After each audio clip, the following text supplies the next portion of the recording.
এবং দয়া করে আমার ধর্ম জিজ্ঞাসা করবেন না।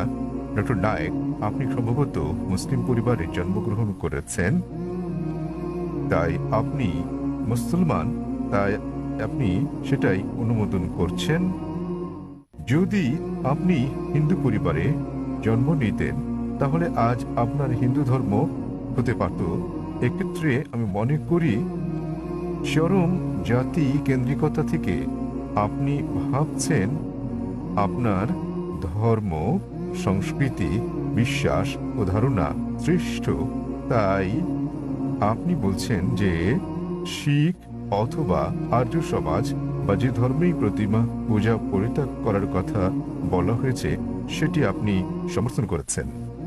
আমার মতে একই জায়গায় ঘুরপাক না খেয়ে মানবতার ব্যাপক ধর্ম নিয়ে আমাদের আলোচনা করা উচিত। কোনো মন্তব্য কিংবা যুক্তি ভাই স্যার? খুব সুন্দর একটা প্রশ্ন করেছেন। তিনি বলেছেন মুসলিম পরিবারে জন্ম নেওয়ার কারণে আমি ইসলাম ধর্ম অনুমোদন করছি।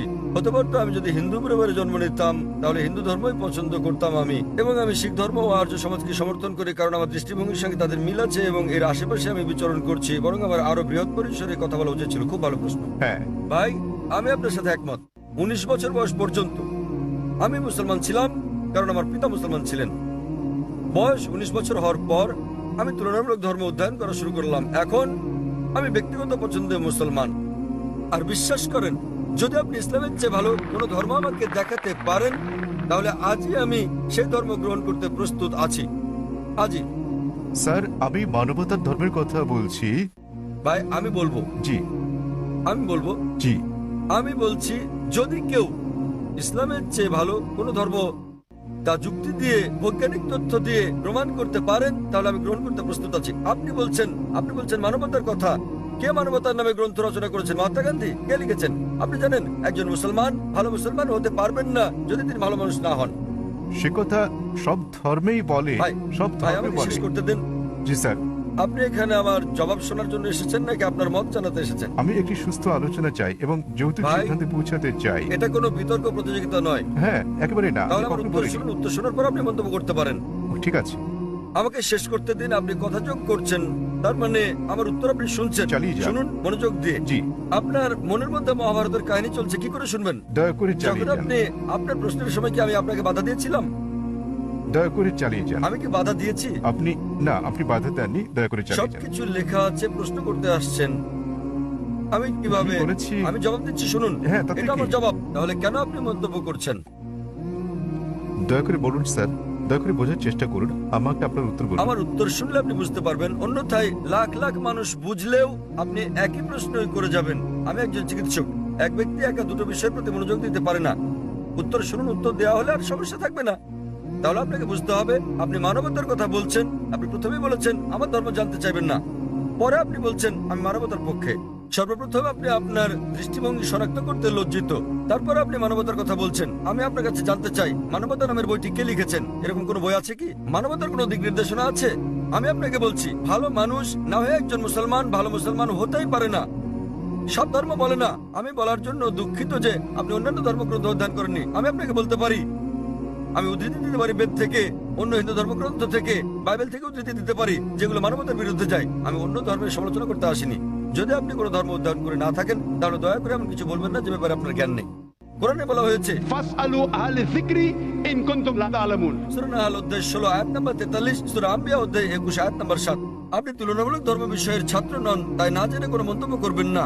আমি বাইবেল থেকে উদ্ধৃতি দিতে পারি যা মানবতার বিরুদ্ধে। আমি আপনাকে চ্যালেঞ্জ করছি, কোরআন থেকে এমন একটা আয়াত বের করেন, নবী মুহাম্মদ সাল্লাল্লাহু আলাইহি সাল্লামের এমন কোন বাণী বের করেন যা মানবতার বিরুদ্ধে যায়। সুতরাং এমন কথা বলবেন না সব ধর্মে বলা হয়েছে। দুঃখিত, আপনার জানাশোনা বড়ই দুর্বল। আমি আপনাকে যা বলার চেষ্টা করছি, মানবতা মানে ঠিক আছে আপনি কেবল স্ট্যান্ডার্ড 2-3 তে আছেন, আর আমি যা বলছি তা কেবল স্কুল পাস নয়, কেবল স্নাতক পাস নয়। বুঝতে হবে স্নাতকোত্তর পাস হতে হবে আপনাকে। ইসলাম মানে উচ্চ পর্যায়ে, কেবল মানবতার কোনো পর্যায়ে নেই।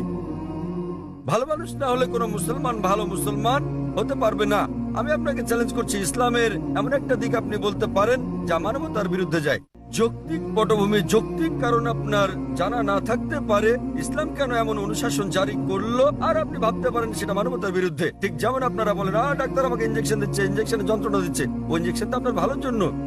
আপনারা বলেন ডাক্তার আমার পেট কেটে ফেলেছেন, তিনি তো পেট কেটেছেন আপনাকে জীবন বাঁচানোর জন্য। সুতরাং ডাক্তার যা জানেন আপনি তা জানেন না। যদি আমার জন্য দুটো পছন্দ থাকে, স্ট্যান্ডার্ড 2 কিংবা 3 পাস করা অথবা স্নাতকোত্তর কোর্স করা, সেক্ষেত্রে আমি স্নাতকোত্তর কোর্সই করবো। কেন মাত্র স্ট্যান্ডার্ড 2, 3? মানবতা ভালো, কিন্তু ইসলাম তার চেয়ে অনেক বেশি ভালো। আপনার প্রশ্নের ব্যাপারে বলতে গেলে, আমি মুসলিম পরিবারে জন্ম নিয়েছি বলে আমি ইসলামকে অনুমোদন করছি। আমি আপনাকে বলছি, আপনাকে চ্যালেঞ্জ করছি, যদি কেউ আমাকে প্রমাণ দিতে পারে অন্য যে কোনো ধর্ম, আমি প্রধান ধর্মগুলোর বেশিরভাগই অধ্যয়ন করেছি এবং আমার মনে হয় ইসলাম সবচেয়ে যুক্তিগ্রাহ্য, মানুষের সবচেয়ে সেরা ধর্ম, মানবতার। এটাই একমাত্র ধর্ম যাতে মানবতার জন্য সমাধান রয়েছে। আল্লাহ বলেন সূরা আলী ইমরান অধ্যায় নম্বর 3 আয়াত নম্বর 19, إن الدين عند الله الإسلام. সর্বশক্তিমান ঈশ্বরের কাছে একমাত্র গ্রহণযোগ্য ধর্ম ইসলাম। আর আপনার জানার জন্য বলছি, আপনার যুক্তি অত্যন্ত নাজুক। আপনি কি জানেন আমাদের 30 জনেরও বেশি আলেমের মধ্যে যারা বিশ্বের বিভিন্ন দেশের নাগরিক, তাদের 10 জনেরও বেশি মুসলিম পরিবারে জন্মগ্রহণ করেননি? আপনি কি তা জানেন? আমি এটা উত্তর জানতে চাই আপনার কাছে। আপনি কি জানেন এই মঞ্চে বক্তৃতা দানকারী 30 জনের মধ্যে 10 জনেরও বেশি মুসলিম হিসেবে জন্মগ্রহণ করেননি? আপনি জানেন? হ্যাঁ, আমি হতে পারি আমি আপনাকে বলছি। জিজ্ঞেস করছি, আপনি কি তা জানেন? না, আমি হ্যাঁ তা অথবা জানি না না। বলেন। তাহলে আপনার পুরো যুক্তি তো অসার। বিশ্বের বিভিন্ন দেশের 30 জন বক্তার মধ্যে 10 জনের বেশি আমেরিকান, 4-5 জন কানাডার, কয়েকজন ইউকের, মালয়েশিয়ার আছেন, সৌদি আরবের, সংযুক্ত আরব আমিরাতের, সোমালিয়ার এবং সুদানের বক্তা রয়েছেন, এবং এদের মধ্যে 10 জনেরও বেশি জন্ম অমুসলিম পরিবারে। তবে বেড়ে ওঠার পর কেউ কিশোর বয়সে গ্রহণ করেছেন ইসলাম, কেউ 20-এর কোঠায় গ্রহণ করেছেন ইসলাম, কেউ বা 30-এর কোঠায় গ্রহণ করেছেন। আর আল্লাহ তাদের হেদায়েত দান করেন, তারা নিজেদের পছন্দে মুসলিম হয়েছেন। সুতরাং আপনার যুক্তি, মুসলিম পরিবারে জন্মগ্রহণের কারণে আমি ইসলাম পছন্দ করি, এসব লোক জন্মগ্রহণ করেননি মুসলিম পরিবারে। তারা খ্রিস্টান পরিবারে জন্মেছেন, তারা অমুসলিম পরিবারে জন্ম নিয়েছেন, তারা ইসলাম পছন্দ করেছেন। কেন? কারণ তারা অধ্যয়ন করেছেন, তারা অন্যান্য ধর্ম অধ্যয়ন করেছেন এবং বুঝতে পেরেছেন ইসলাম জীবনের শ্রেষ্ঠ পন্থা। আমি আপনাকে অনুরোধ করছি, আপনি মানবতা সম্পর্কে পড়েন, ইসলাম সম্পর্কে জানেন এবং বের করতে চেষ্টা করেন ইসলামের কোন বিষয়টা মানবতার বিরুদ্ধে যায়। তাহলে আপনি জানতে পারবেন সবচেয়ে ভালো ধর্ম। আমি আপনার ধর্ম সম্পর্কে জিজ্ঞেস করছি না, আমি আপনাকে সর্বোত্তম ধর্মটা গ্রহণ করতে বলছি। এবং জীবনের সর্বোত্তম পথ, মানবতার একমাত্র সমাধান হচ্ছে ইসলাম।